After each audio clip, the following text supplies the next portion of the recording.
Hey, what's going on everyone? Sam here with Lake Pro Tackle. Guys, today's video is going to be going over why braid is supreme on your spinning setups and why you should ditch running straight monofilament or straight fluorocarbon on those setups.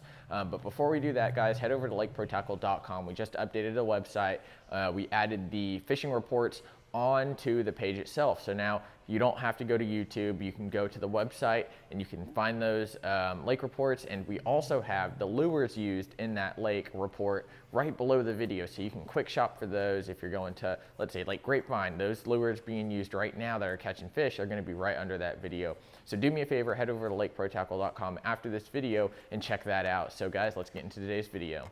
All right, first up, why is braid so much better than fluorocarbon or monofilament? Well, first off, monofilament, if you're using that, it's out of date, guys.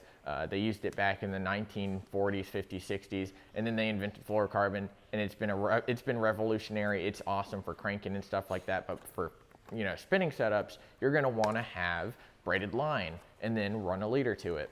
So right off the bat, braided line is a lot thinner than fluorocarbon or monofilament. And that really just translates to the strength of the braid. It's not a polymer, plastic polymer. So, this braided line, it has strands in it. So like the name implies, it's braided fishing line. So there's a lot of lines connecting it together. However, they've really outdone themselves, these line companies, to get the braid so small. So I have 20-pound line here in the Spiderwire DuraBraid and the Seaguar Smackdown. And the 20-pound braid here is basically equivalent to like 6-pound fluorocarbon. Now 6-pound is itty bitty. It's almost like a hair when you run your finger across it. So guys, that thinner diameter line, you're gonna be able to pack a whole lot more line onto your spools. And also, it doesn't hold a lot of memory. So fluorocarbon and monofilament, over time, they're gonna stick in that position and you're gonna get memory and it's gonna be harder and harder to cast. Braided line, unless you get one that has like a coating on it, straight braided line isn't gonna have a lot of memory. So that's gonna increase your casting distance by a whole lot more. You're just gonna get a whole lot more distance out of it. And that's just how it is. The thinner diameter, the zero stretch as well.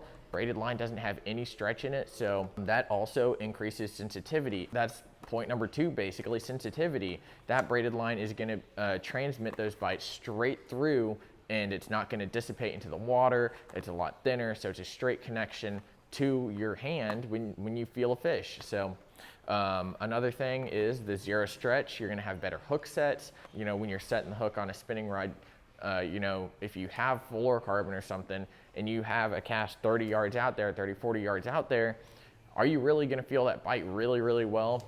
Well, I mean, sometimes you might, maybe with fluorocarbon, but braided line, you're gonna feel it instantly. As soon as, that weight hits the bottom with your drop shot, or that fish just freight trains it, even if it just picks it up, you're gonna feel that because that braided line allows you to do that. It's just so much more sensitive. Now, braided line is also very abrasion resistant. A lot of the times I'll throw drop shots or something straight into a brush pile and I'm able to work it out, and if a fish eats it, I can set that hook instantly because that sensitivity aspect, and it doesn't stretch. So as soon as I set that hook, that fish is coming out of there. But in the off chance that it does wrap me up in something, braided line is a whole lot more abrasion resistant. You can almost saw through plants and grass, and that's why fishermen down in Florida punch with braided line, because that vegetation, it can cut straight through that, and it's a lot better fishing in timber and grass. So another thing, braided line also comes in high vis versions. That was very hard to say with these braces.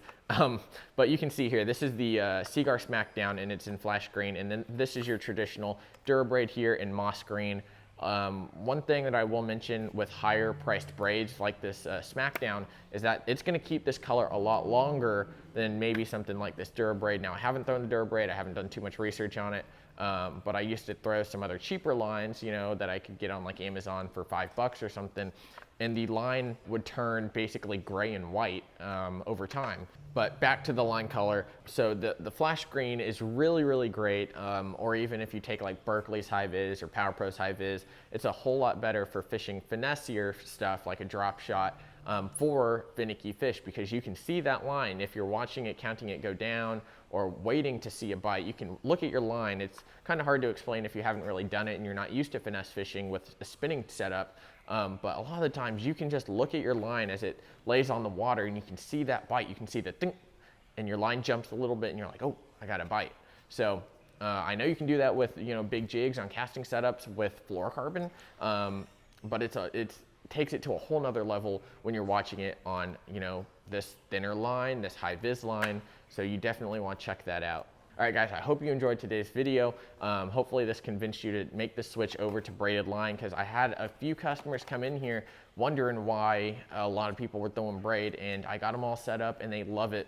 You know, I've had several positive reviews from Braid, and I personally highly recommend it as well, not only because I started fishing with straight fluorocarbon on my spinning setups and it kept getting birds nested, wind knotted and all that, but the braided line, it's just so much better. You want to check it out, and you do get what you pay for. So I highly recommend going with a braid that will last a long time, like that Seaguar Smackdown or even the Berkley X9. But guys, again, if you enjoyed the video, make sure to subscribe, like the video, leave a comment down below, let us know what we should review next. You know, maybe throw something in the bait tank or go out and fish somewhere and show you a lure. But I don't want to drag this on too long. Follow the social media, and thanks for watching, guys. We'll see you next time.